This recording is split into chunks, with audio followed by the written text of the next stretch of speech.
Welcome to today's Catholic Daily Readings from Christus Dominus Bread of Life. A reading from the Song of Songs. On my bed throughout the night I sought him whom my soul loves. I sought him and did not find him. I will rise up and I will circle through the city. Through the streets and the public squares I will seek him whom my soul loves. I sought him and I did not find him. The watchmen who guard the city found me. Have you seen him whom my soul loves? When I had passed by them a little, I found him whom my soul loves.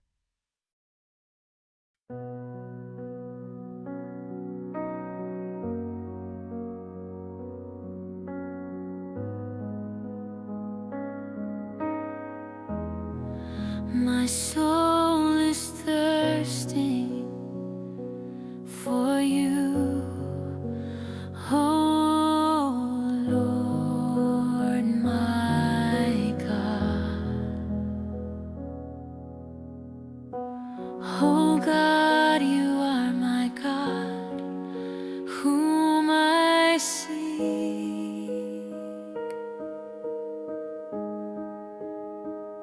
For you my flesh pines, and my soul thirsts, like the earth parched, lifeless and without water. My soul is thirsting for you, oh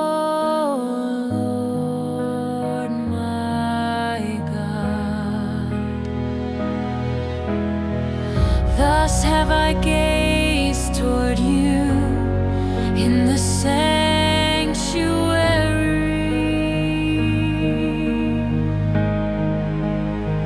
to see your power and your glory, for your kindness is a greater good than life.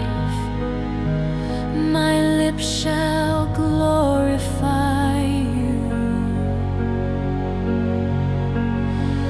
My soul is thirsting for you, oh Lord my God. Thus will I bless you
I shout for joy.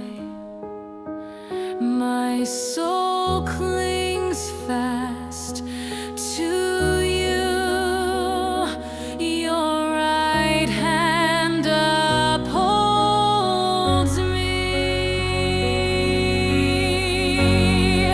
My soul is thirsting for you, oh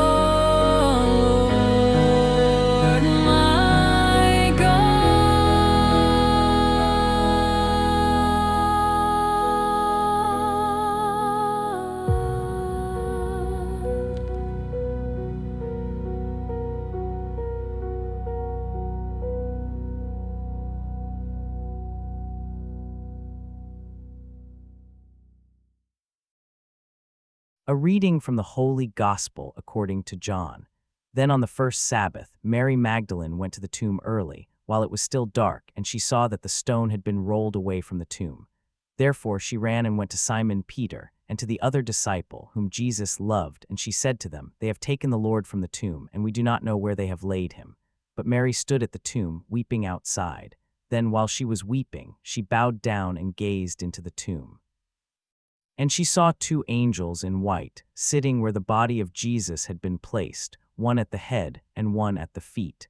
They said to her, "Woman, why are you weeping?" She said to them, "Because they have taken away my Lord, and I do not know where they have placed him." When she had said this, she turned around and saw Jesus standing there, but she did not know that it was Jesus. Jesus said to her, "Woman, why are you weeping? Whom are you seeking?" Thinking that he was the gardener, she said to him, "Lord, if you have moved him, tell me where you have placed him, and I will take him away." Jesus said to her, "Mary." And she turning said to him, "Rabboni," which means teacher. Jesus said to her, "Do not touch me, for I have not yet ascended to my Father. But go to my brothers and tell them, I am ascending to my Father and to your Father, to my God and to your God." Mary Magdalene went and announced to the disciples that she had seen the Lord, and that he had said these things to her. Join us for today's reflection. You've lost everything that mattered to you. The person who gave your life meaning is gone, and you can't even find his body to say goodbye properly. You're standing in a garden at dawn, weeping alone, when someone asks why you're crying. You turn around, thinking it's the gardener. Then he speaks your name, and everything changes forever. This is Mary Magdalene's story on the first Easter morning, and it reveals something profound about how God chooses to reveal himself. Mary Magdalene wasn't an apostle. She wasn't a theologian. She wasn't a religious leader. She was a woman from whom Jesus had cast out 7 demons, transformed by his power and devoted to his mission. When everyone else fled, she stayed. When the disciples hid, she showed up, and she became the first person to see the risen Christ. The Song of Songs reading captures her heart perfectly. "On my bed at night I sought him whom my heart loves. I sought him, but I did not find him. I will rise then and go about the city. In the streets and crossings I will seek him whom my heart loves." This is the heart of someone who refuses to give up, someone whose love is stronger than fear, whose devotion is deeper than despair, whose longing is more persistent than logic.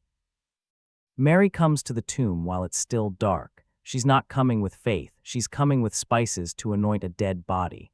She's not expecting resurrection, she's preparing for burial. But she's coming because love compels her to be close to Jesus, even in death.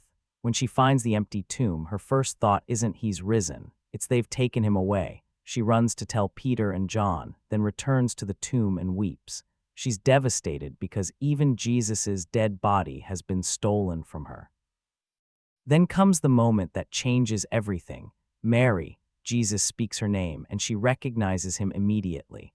Not as the gardener she mistook him for, but as her beloved teacher, alive and present. Jesus chooses to appear first to Mary Magdalene, not to Peter, the leader of the apostles, not to John, the beloved disciple, not to the religious authorities or the political leaders. To Mary, a woman whose testimony wouldn't even be accepted in a court of law in that culture.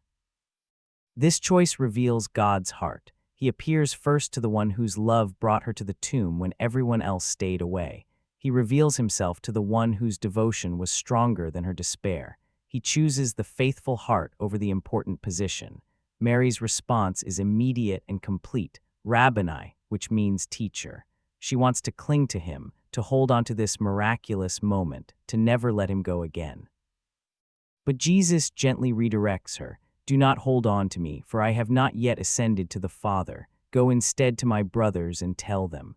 She becomes the first evangelist of the resurrection, the first missionary of the gospel, the apostle to the apostles, not because of her credentials, but because of her love, not because of her position, but because of her presence.